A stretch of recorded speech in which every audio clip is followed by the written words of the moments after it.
I gave for free for many, many years, and now I'm in my stage where I get to earn the ask. And so I ask a lot more now than I used to. But I do think that if you're just getting started, it should be give, ask, right? Like maybe 90% giving and 10% asking. I don't think that you have to have 20 years experience either. I think the more that you have, obviously the more you can charge, the bigger projects you can do, the more complex projects you can do. But the cool thing about selling online is even if you only have, let's say, 2 to 3 years of corporate experience or 2 to 3 years of building a specific skill, that's better than somebody who has none, right? I never really sit around and think, well, how do I build authority, or how do I build trust, or how do I build expertise or show expertise?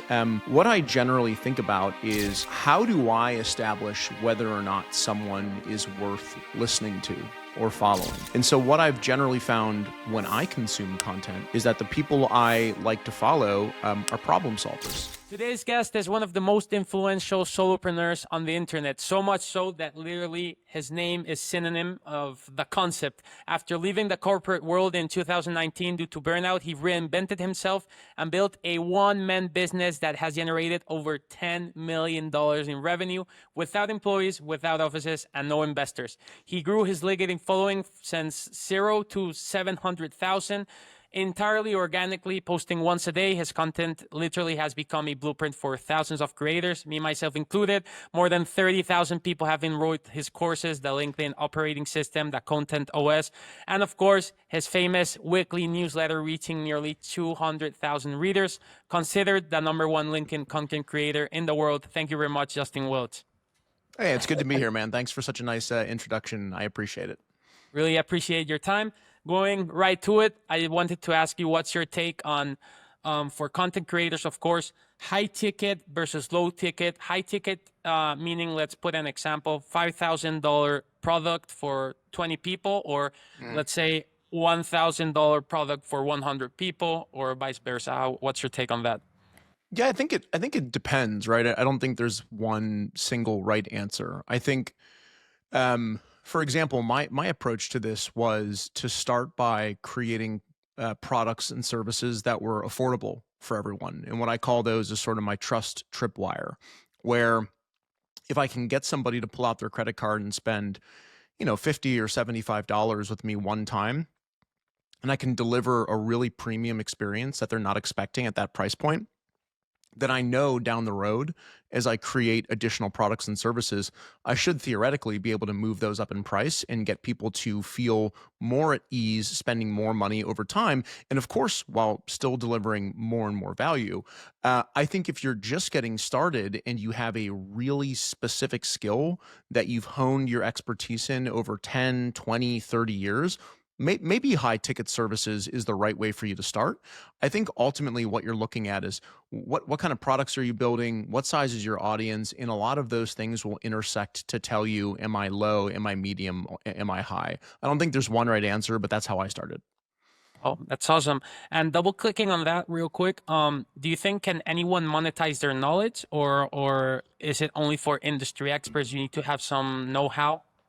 I mean, I think it's more helpful the more know-how you have, right? I think, I will talk to people who will tell me, I don't know what to sell because I don't have any skills or knowledge. Well, if that's how you think about yourself, I would highly encourage you to go out and acquire some skills and acquire some knowledge. Go work for a company, go learn how to do a skill, a trade, something that you can teach other people how to do or that you can become a master at. I don't think that you have to have 20 years experience either. I think the more that you have, obviously, the more you can charge, the bigger projects you can do, the more complex projects you can do. But the cool thing about selling online is even if you only have, let's say, 2 to 3 years of corporate experience or 2 to 3 years of building a specific skill, that's better than somebody who has none. Right. So there's always someone who's 2.5, 3 years behind you. And if you can figure out how to bring those folks along on your journey and turn them into customers, I mean, you don't have to have decades and decades of experience. And talking on that, so you, of course, are a hybrid in the sense that you have authority, track record, and then visibility. But again, double clicking on that, what's your take on, for example, today I see lots of influencers which have lots of reach, but perhaps not that much expertise and track record. And then you see CEOs, high execs that they have been amazing companies, but they don't have sometimes not even Instagram, or perhaps they have a LinkedIn with a couple hundred contacts. What's your route on both of that? How do you see it? Yeah, I mean, I see it as an opportunity for both to improve, right? So for example, I think it wasn't uncommon 10 years ago for a CEO to build a $100 million business and not be on social media at all. And to an extent, you still see that a little bit. But it's becoming less and less common. I think if you're a CEO, the public face of a company that's a high growth company, being on social media and sharing knowledge and advice to your prospective customers is a huge win. Um, and of course, as the busy CEO, like you could hire people to help you do that, right? You don't have to do it all by yourself. If you're someone who is just in a quote unquote, for lack of a better term, influencer, right? Then and you don't have as deep of skills or knowledge as you should, that's an area where you might get traction from your writing, but as people discover that your products and services aren't valuable, that could backfire a lot. And so I think it's really important to find the intersection of like, I'm smart, I have skills, I have knowledge, and I also know how to market myself. If you can do those things effectively, it becomes a much better combination than the previous two that you mentioned. Awesome. Now talking about content, how do you manage content that sells versus free value content? What I mean here is, how do you put CTAs on every post? I know you don't. You add lots of value for free. Is there an equation like every 5 posts I sell, or how do you envision that, the selling Yeah. versus adding value? Yeah. I think, I spent 5 years, maybe 4.5 years on LinkedIn, just writing free content without asking anyone to buy anything. And so for the last year or so, I've definitely started doing that more. I think about my journey as like I gave for free for many, many years. And now I'm in my stage where I get to earn the ask. And so I ask a lot more now than I used to. But I do think that if you're just getting started, it should be give, give, give, give, give, give, ask, right? Like maybe 90% giving and 10% asking. To me, that's the right blend. And over time, as you earn the right to make more asks, that ratio can shift. But I don't think you're ever going to be successful if you only ask. So I would always try, even on an asking post, to infuse that post with value. Awesome. Yeah. How do you have an editorial coherence? I'm citing your web, but you speak about primarily 6 topics: personal growth, business planning, personal branding, social growth, monetizing knowledge, productivity. How do you see that common thread amongst all the things that you speak about? How do you stay consistent, and how do you find this? Because some other experts, let's say that you should stay in a niche and just talking about something in concrete. How do you see that? I do see that as staying in a niche. My niche is helping people become one-person businesses. And in order to become a successful one-person business, you have to know how to market. You have to know how to use your time effectively. You have to know how to design your life effectively. Because if you're a one-person business, like you can find yourself burning out or inundated with things to do. So I primarily write about topics that I think roll up to the umbrella topic of becoming a one-person business or a successful solopreneur. So that's how I stay aligned. I think around how I create content is I don't have like a specific ideation process much anymore. What I do is I try and I've trained myself over, I think, 6 years to do this, but kind of keep my eyes and ears open around what's happening in my life and in my business and what I see happening online. And anytime I see an idea, I just write a tweet about it, right? And tweets become the foundation of everything else because my LinkedIn posts are screenshotted tweets, my Instagram posts are screenshotted tweets. So like if I can just think of 12 tweets a week, the rest of the content flows naturally from that. So that's how I think about it. That's awesome. Yeah, distribution. This perhaps is a very specific question. So, for example, you have several product claims. Let's call it. I'm gonna call them like that. I don't know if it's the Sure. technical meaning, but you have, for example, I help solopreneurs turn knowledge into income. You have another one, freedom to live how you want. Um, you sell freedom, you sell solopreneurship, and what's your take on that? How did you come to this conclusion, and perhaps how other content creators or knowledge creators can, I don't know, adapt or create a claim to stay on the right lane, if that makes sense? Yeah, it does make sense. I wouldn't call it a claim or that I sell it. The way that I would think about it is, um, there are two things I've done. One is every single person who subscribes to my newsletter goes through a series of multiple choice questions post subscribing. So I collect all these really useful and relevant data points about my audience. I also talk to my audience all the time. They ask me questions on a LinkedIn post. They write on my tweets. They join my membership and ask me questions in our live Q&As. So what I do is, instead of selling something or claiming something, I just turn their words back around onto them. So what I do is I look at the data. What do people say they need help with? What are their biggest challenges? What do they want to accomplish? Where's their dream life in 5, 7, 10 years? And then I talk to them and see what kind of words do they use? How do they describe that situation? How do they describe that life, their problems, their challenges?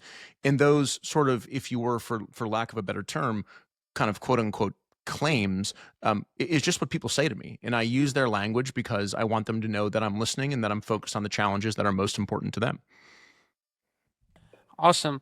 I also wanted to know, what's your content balance in the sense of, so they say, this is gonna sound quite weird. It's my impression of you as a personal brand. You have lots of visibility, also authority, if that makes sense. I don't know if that's the media you've been in, if it's your profile pic, I don't know, but you bring lots of authority in that content. How do you balance like visibility, authority, value in the same content? Or you, Yeah. or do you Yeah. have different gateways for each one? I don't know that I optimize for an outcome. So for example, I never really sit around and think, well, how do I build authority, or how do I build trust, or how do I build expertise or show expertise? What I generally think about is, how do I establish whether or not someone is worth listening to or following? And so what I've generally found when I consume content is that the people I like to follow are problem solvers. So they'll help me solve a problem. They'll write about something that I was challenged with, and by the time I'm done reading it, I have a solution, right? That's very, very helpful.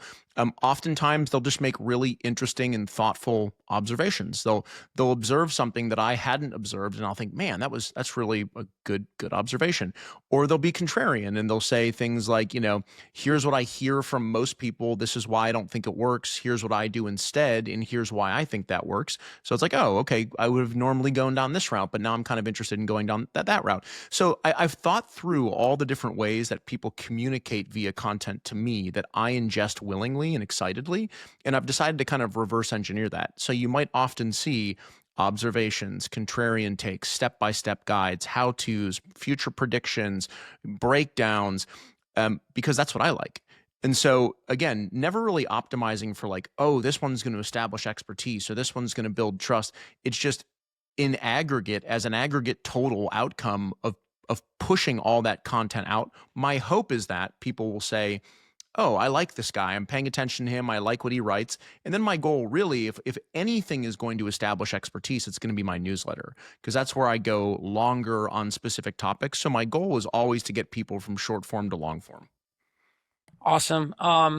Yeah, let's get into that. I wanted your takes. Again, double click on short form versus long form. They say that today's retention is so, and we consume, but also very short form content.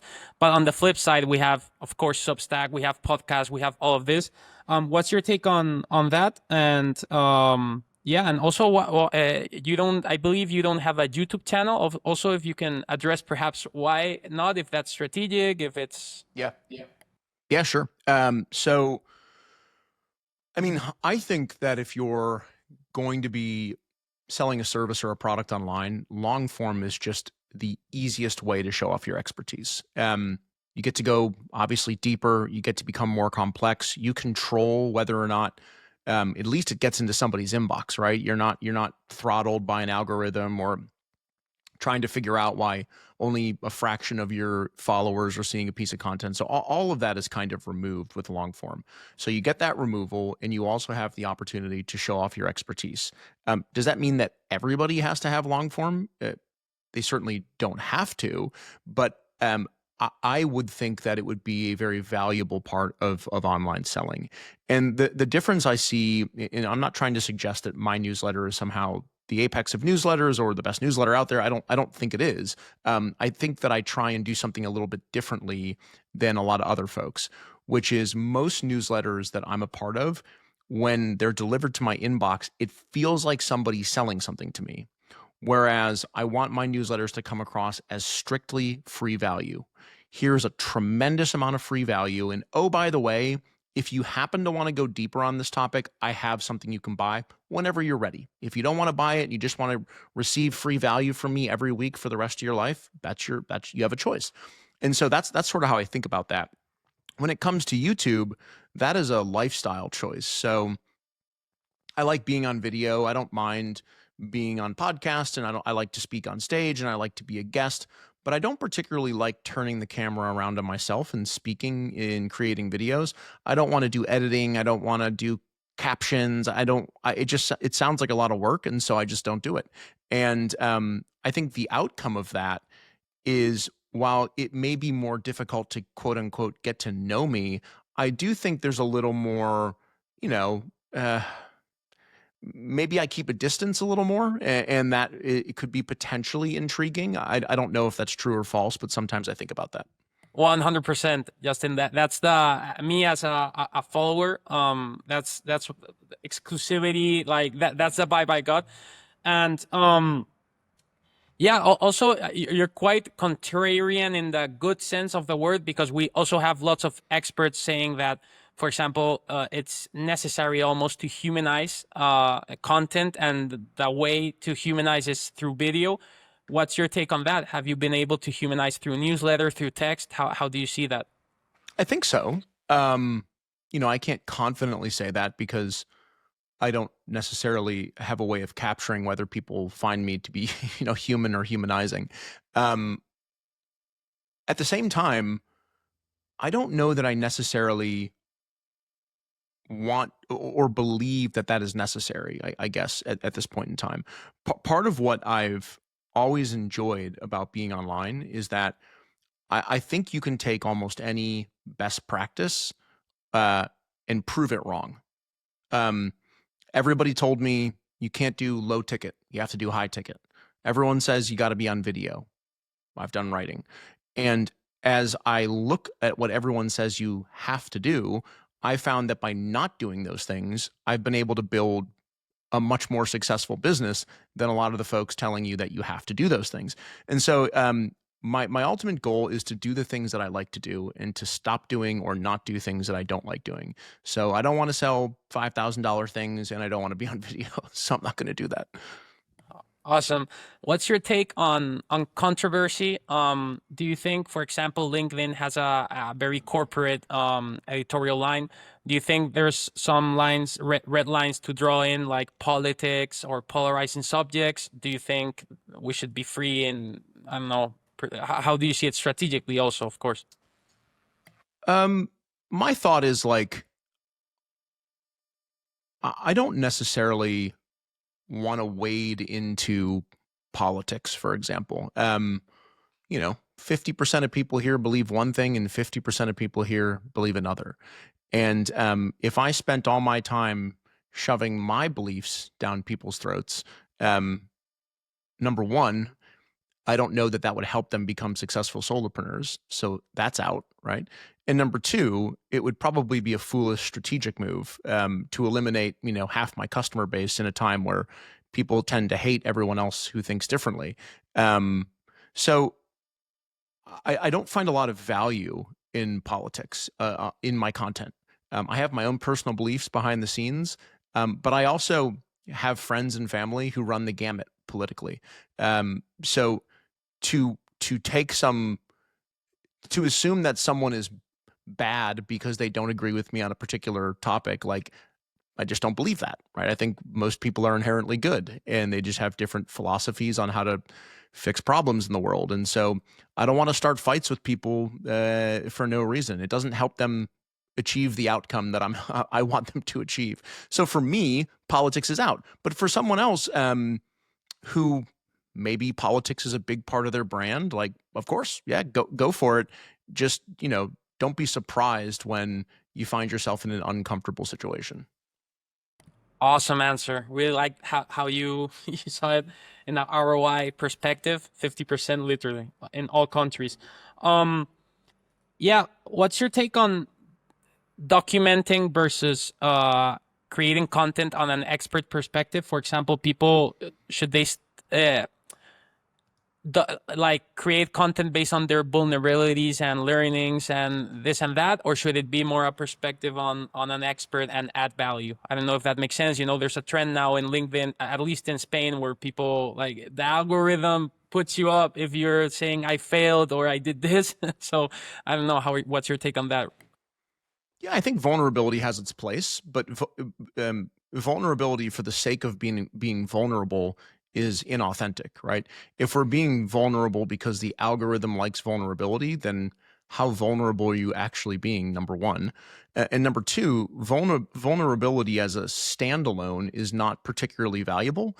It might gain you some empathy. Readers might sympathize or feel themselves in your shoes, but unless there's a lesson that comes from that vulnerability, it doesn't help people take the next step. So, okay, so you failed or something bad happened. Then what? How did you overcome that? Right? It's like the old job interview question where a boss might say, or an interviewer might say, "What's your biggest weakness?" And if you just say, "I'm not very good at X," and that's not a very good answer. But if you say, "I'm not very good at X, but here's what I've been doing to solve that problem. Here's what's happened. Here's how much I've improved," like that is being vulnerable and then extending the conversation by sharing value. It's no different in posting. I think people confuse impressions and engagement for business metrics, and they're not. Awesome. Yeah, vanity metrics. What's your take on AI and content creation? There's a lot of noise on that. You think still Yeah. important to create personal? I mean, I don't particularly care how people create their content. The thing that I'm looking for is good content. I don't care if it's written by a human. I don't care if it's written by an I mean, I think that someone should, if they're going to write with AI, uh, the outcome of the content should be truth and stories that they've lived and expertise that they have, and they shouldn't use AI to fake knowledge or expertise. I think that's a bad thing. I think people will still do it though, right? So I don't think that we should give people the benefit of the doubt. I think AI is making it very easy. I think ultimately, like, there's a group of people right now, as we're sort of still early in the AI world, whose like whole vibe is um, shaming or trying to play detective. And, oh, I think this person's doing it, or I think I saw an M dash in this one person's thing, so I think they're doing. It's like I think those people are virtue signaling quite hard. I think they're showing, their audience, look at me, look how virtuous I am. And I see a lot of people picking on folks for using AI, and like I think I can see AI in their writing. So I think they're being disingenuous about it. What's your take on, for example, if a person is literally starting or has no to zero resources? Would you say specialize on only, for example, LinkedIn, one platform, or do distribution on all of them? I mean, I think if you're just getting started, it's easier to just start with one. Um, I think it's more valuable to deeply understand a platform and become an expert at it before moving on. Um, Is that your case, right? You started LinkedIn and then based on that, and then yeah, I did LinkedIn only for 3 years. And then I moved to Twitter next, or X. And then I just recently, within a year and a half ago, added Instagram and Threads. Um, but I've spent 3.5 years really learning what resonates on social media, learning how to write, and trying to become a better social media content writer. And then once I did that, rather than trying to figure out, you know, every single platform, I figured out a process where I said, okay, I think I know what works on Twitter. I think I know how to capture that and make it relevant to LinkedIn. And I think I know how to capture all that and make it relevant to Instagram. And so by doing that, I've streamlined the process where one piece of content becomes, 3 or 4 instead of having to create, 35 unique pieces of content every week. Awesome. And real quick on the audience side, do you have several audiences or avatars, they say, or do you have one ideal client that you want to direct your content? How do you define that?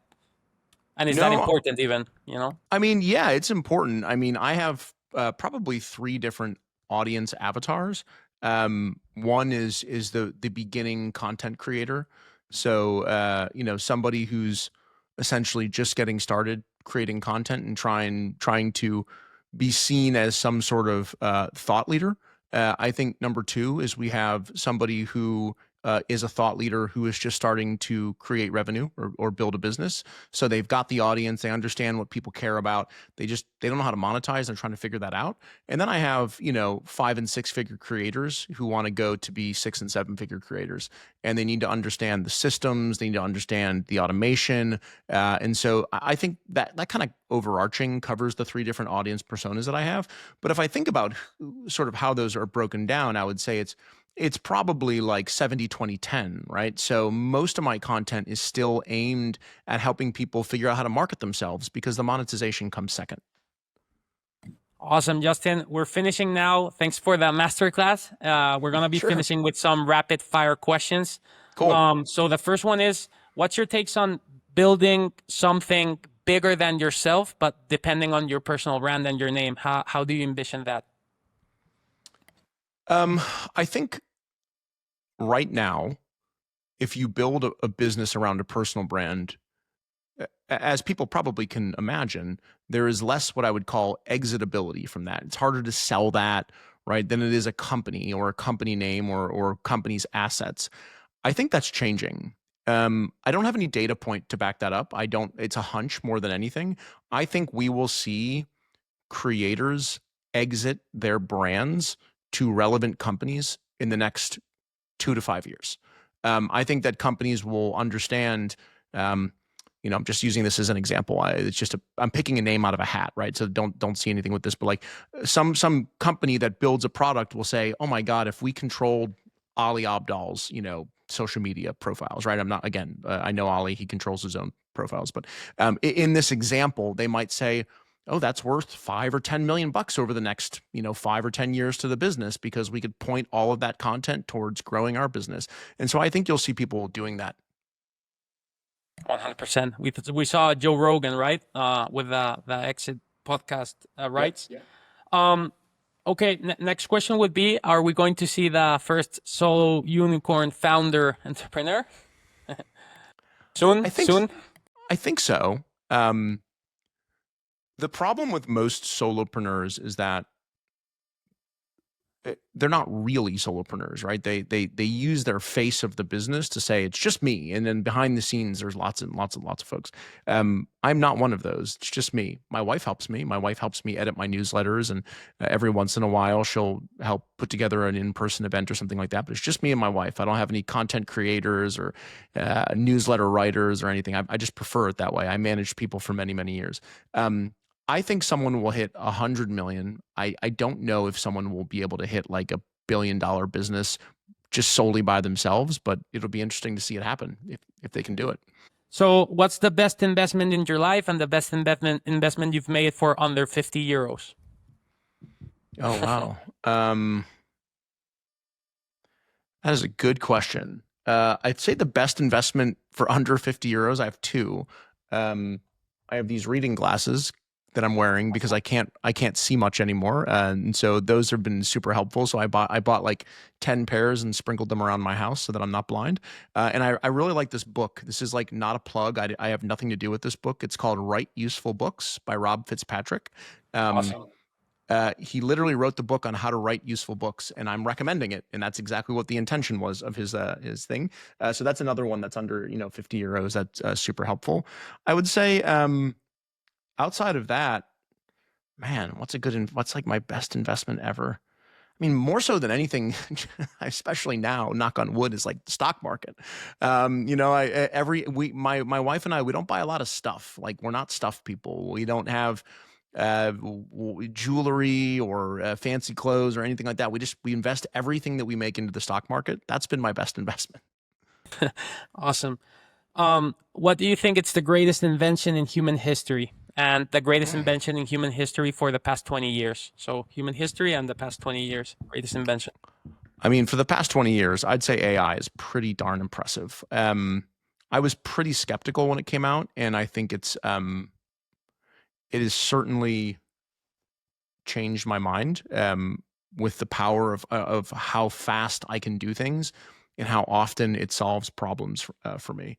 The best invention of all time, I mean, to me is maybe a kind of a silly answer, but to me is just music. I like music. It helps me when I'm irritated. It helps me when I'm bummed. It helps me when I'm feeling good. I love to have music on. And so I don't know that that's necessarily quote unquote an invention, but the fact that it exists makes my life significantly better. If you could dine with any personal brand figure, like iconic figure, and who would it be? It could be dead or alive. Mm. Hmm. There's a comedian that died a few years ago, probably 10 years ago, named Greg Giraldo that I really liked. I used to go see him perform when I lived in New York City, and I just thought he was a very good performer, a really smart guy. He was a lawyer before he was a comedian, and unfortunately he passed away. So that would be someone that I would love to spend 60 minutes having dinner with. Awesome. So what advice would you give a 5-year-old? Oh boy, I don't remember what it's like to be 5, and I don't have children. What advice would I give a 5-year-old? Well, probably two things. Do well enough in school so that your parents stay off your back, but spend your free time learning things that interest you on the internet. I don't know much about schooling nowadays. I don't have children. I'm not close to any teachers. But I feel like, and it's not the teacher's fault, it's the curriculum's fault. I feel like a lot of people are unprepared. And so if you just pay attention in school and just get good grades, you're sold this idea that life is going to be fine, and that's not true. And I think that if I could give people any piece of advice, it would become an autodidact, which is just someone who teaches themselves things all the time and can learn on their own and apply on their own. That to me would be a lesson I wish I would have learned a little bit younger. In one sentence, what's your purpose in life / goal? To be a great son, a great husband, and someone who, when I die, people will say he made an impact on the way that I lived and worked. Awesome. So yeah, the final one, what's a quote, phrase you would leave young entrepreneurs, young content creators, perhaps? I'll steal it from my wife. It's my wife's favorite saying. Smooth water is never made for a skilled sailor. So basically what that means is if you expect everything to go smoothly, and you think that's how you learn, you're foolish. The best thing that could happen to you in your life is to go through a tremendous number of problems, challenges, failures, because every single time that you go through those, you come out the other end. If you do come out the other end, much better. So that's my favorite. Awesome. Thank you very much, Justin, for your time, for giving us this 3 minutes also on the other hand. And yeah, it's a pleasure to have you inspire us here in the other side, the Spanish-speaking community. So thank you very much. We appreciate it. Jorge, great to meet you. Thanks for having me, and appreciate the great question.